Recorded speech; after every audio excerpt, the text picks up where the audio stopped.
What's up guys, Sam Legend here, back again with another One Piece Treasure Cruise video. And in today's video, yes, I have returned.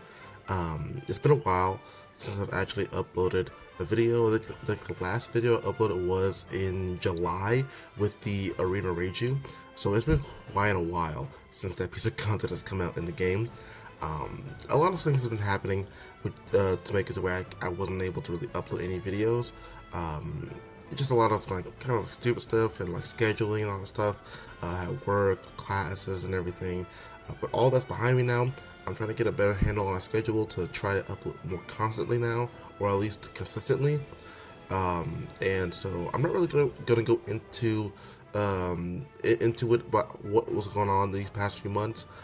But I will probably leave it in the description or in the comment section below, so you can go ahead and read that if I do put it in there.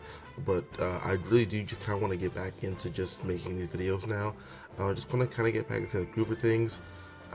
And so that's kind of what we're going to be doing here today. So yes, I am back. So let's get started with the Kizuna Clash versus Shanks. Now I'm going to be going over all the teams I've made for the preparation for the Kizuna Clash coming up. And instead of doing free-to-play teams for this time around, because free-to-play is kind of hard for this Kizuna Clash here, that I just realized, we're just going to be doing accessible teams, quote-unquote accessible teams, and more pay-to-win heavy teams, just so you can have at least some kind of variety of teams you can build, depending on what kind of units you have in your box. So, without any further ado, let's get started. So looking at this first team, we're going to be looking at the strength variation, where slasher, shooter, and powerhouse characters are going to be getting the cooldown here. On stage 1 and stage 2, we do have some mob characters that will retreat after turn 1. Hopefully they still have the turtles on turn 1, so you can actually stall for some specials if you need to. On stage 2, I would assume that means there's going to be like a middle guy that you have to actually deal with, and the mobs are just there to kind of throw you off. So that's just my assumption there. On stage 2 as well, we do have 5 turns of attack down alongside a 2-turn, 1 tandem or Wano slot barrier. So that's pretty annoying there.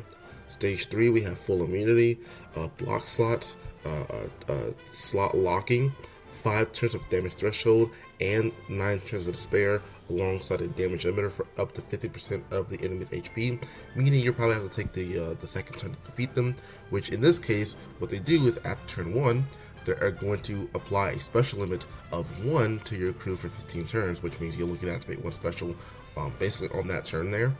And then after level 31, they're going to bump up that damage threshold and the despair up by 1 turn. And then they're going to add a 2-turn special reverse on top of everything else. So with this team here, we have the V2 Uta alongside the Luffy Ace 6+ unit, which both of those characters combined are able to get rid of the despair and the special reverse on your crew.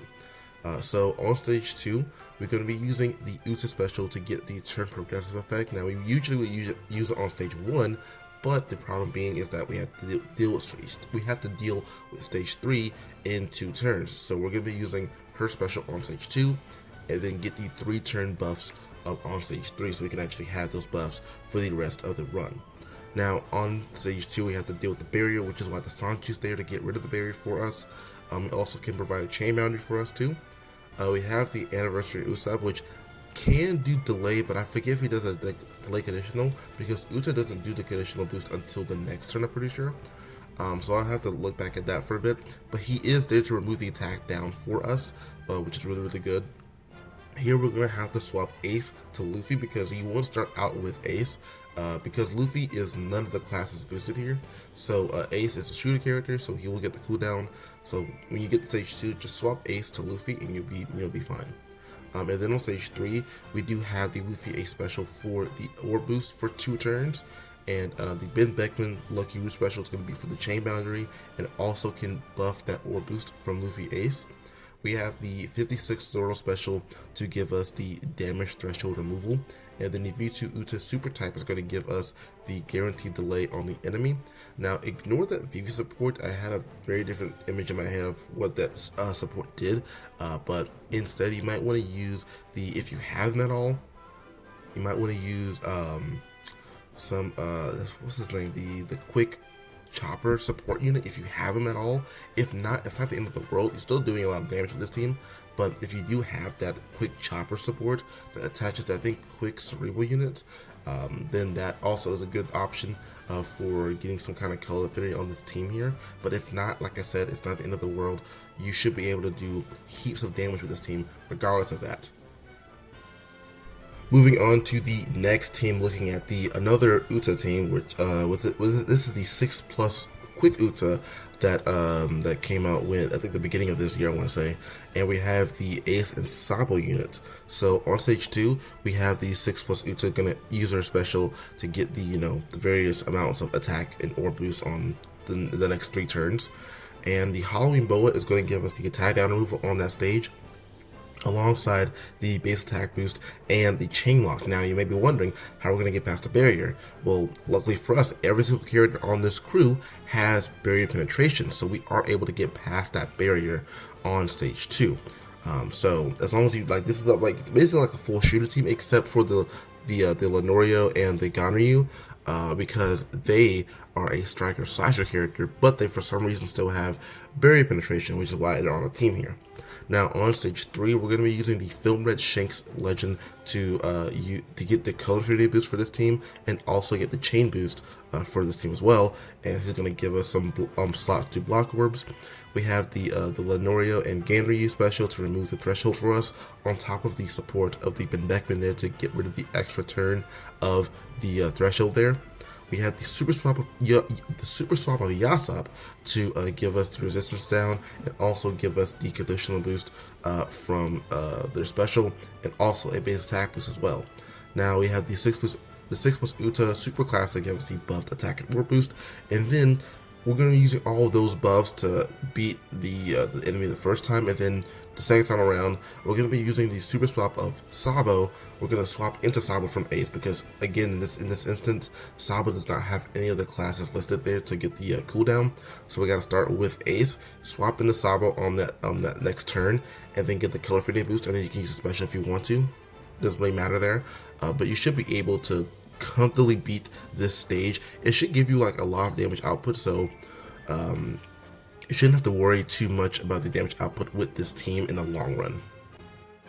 Moving on to the next variation, being the quote-unquote quick variation. I only say that because as you can see there in stage 3, we do have to deal with a multicolored boss, which I don't know why they keep doing this like it's a good thing, but it's not. I hate it. Fighter, striker, and free spirit characters get the cooldown here.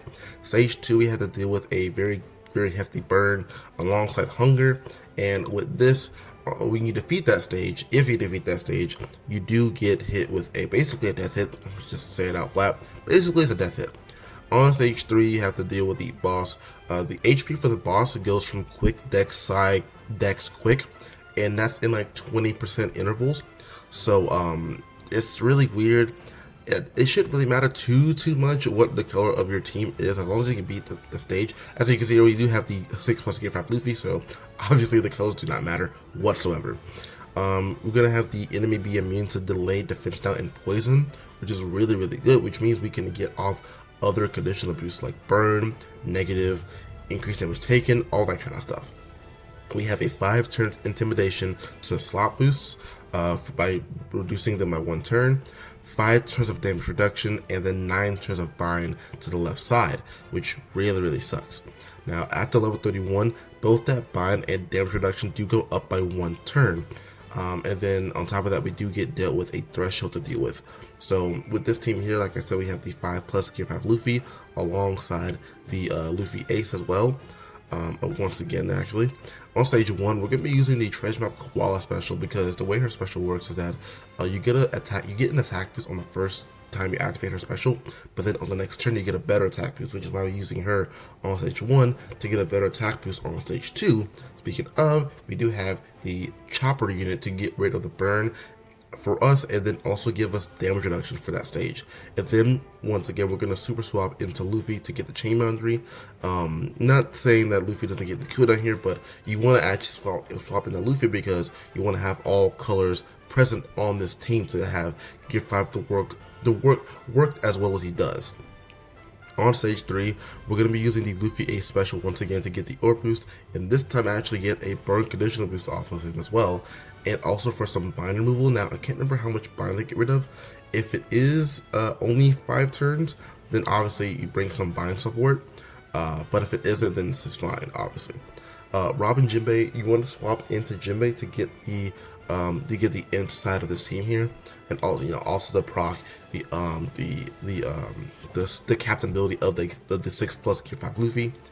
And then with them, like I said, you get the base attack boost, and you also get damage reduction as well as damage threshold removal, which I didn't put on here for some reason. But you get to get rid of both of those buffs on the enemy side there. Now, for the Gear 5 Luffy, you go to get his attack boost and the orb buff, and then for his EX Super, you get to inflict increased damage taken to the enemy, which is really good. You get a lot more damage output there. And then the Law is just kind of there to fulfill the spot of proccing the EX Super of the Gear 5 Luffy. But he does provide a chain boost with a special, so you can use that on either stage. It doesn't really matter too much. But that's the team I'm going to be working with for the accessible team here. And for the more heavy pay-to-win side here, as you can see here, we do have a lot of limited time units here. On stage 2, we do have the Shirahoshi Man Shaver being able to, for one thing, swap with them first, because if you don't swap with them, you don't get the overhealing, which in their special, they gave you a lot of healing. We're going to also have a lot of HP supports on here just to get around the burn and the hunger and everything. And after you use their special, they give you, I think, a full load of rainbow slots and also give you a chain boost. On top of that, we do have the Rare Recruit King to give us an attack boost for our team. Hopefully that's enough to deal with that stage. If not, I'll probably have to add some other kind of support or probably switch out some units to actually get more of a boost on that stage, but this should work out. On stage 3, we do have the Kizuna Rare Recruit Whitebeard to be able to give us a chain boundary, on top of the fact that he does remove threshold for us. Now, you can see that ESO support on the Whitebeard, that is for the damage reduction actually.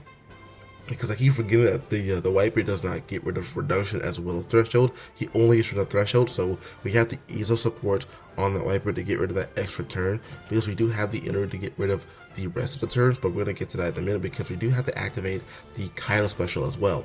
Now, for Kaido, you get the attack and orb boost, you get your cooldowns back, you get the Wano tandem slots thing going on, but you also get that limit of only being able to activate 2 specials for the rest of the run.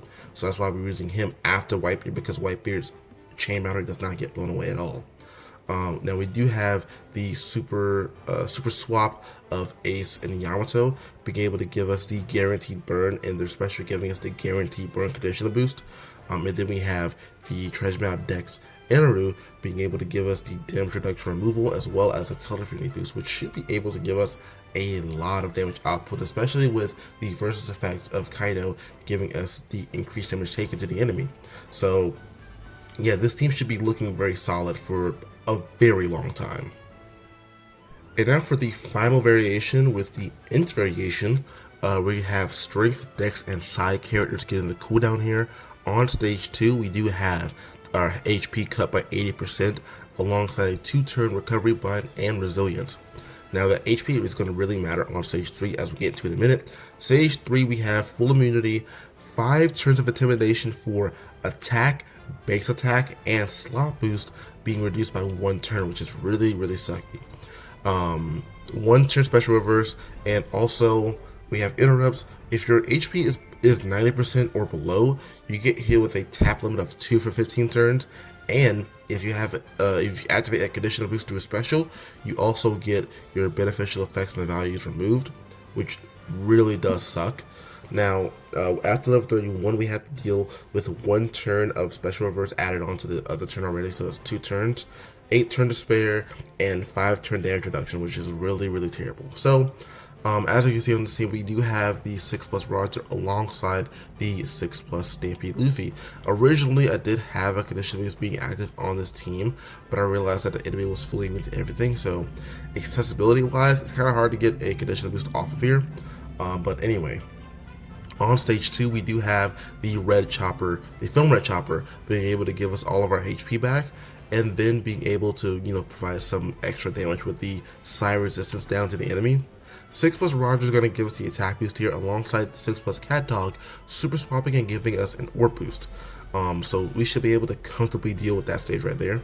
Stage 3, we do have the Roger super type alongside that free-to-play Shanks that came out during the debut of Roger, being able to both of them give us a 1-turn cooldown. So in total we get 2 turns out of this, so we should be able to have our specials up and running immediately. Also on the 6+ Stampede Luffy, he's going to give us his, his assorted buffs with his special, which is what that should say, with his special giving us the attack, orb, and base attack boost. Now, luckily for us, that does those buffs do last for 2 turns with the special, so we do get that. We still have those buffs active, even though the intimidation is active at the time. Now the 5+ Garbage actually give us the color affinity boost and also can buff the attack boost from the Luffy, on top of the fact that Luffy can buff the color affinity boost from the Garb. So we do get way more damage output with this team, and that Luffy should be doing a lot of damage to the enemy there. And now for the final team in the video, we're going to be looking at this Stampede Luffy and this Magma Kaido team. Now this team's pretty interesting here because it should be just doing way more damage than it should be. Stage 2, we have the Red Chopper once again. Now obviously 2 of these units are not going to be boosted by the Kaido, but it doesn't matter because Stampede Luffy is going to be doing all of the heavy lifting for us. Now the Chopper, like I said, for the last team is going to be giving rid of the burn, also giving us full HP back, and some thing or whatever, but it doesn't matter whatsoever because we have the Magma Kaido giving us an orb boost and a conditional boost for 2 turns. We have the Dex of Wano Big Mom being able to give us the double conditional boost buff for 3 turns, which is really key because we can't activate conditional boost on that final stage. Now, the key for this one right here is that we have the Elite Performers here, obviously being able to proc the Kaido EX Super because we have Big Mom and them on the team, but they also are able to extend Kaido's conditional boost specifically because his conditional boost only lasts for 2 turns. So this way we can actually take it into the final stage alongside the Big Mom conditional boost double buff, and so this should be just damage city for stage 3. Now they also give us an attack boost on that stage as well, so we should be able to take care of that stage relatively easily, and Kaido is able to give us end of turn damage so we can get by that resilience there.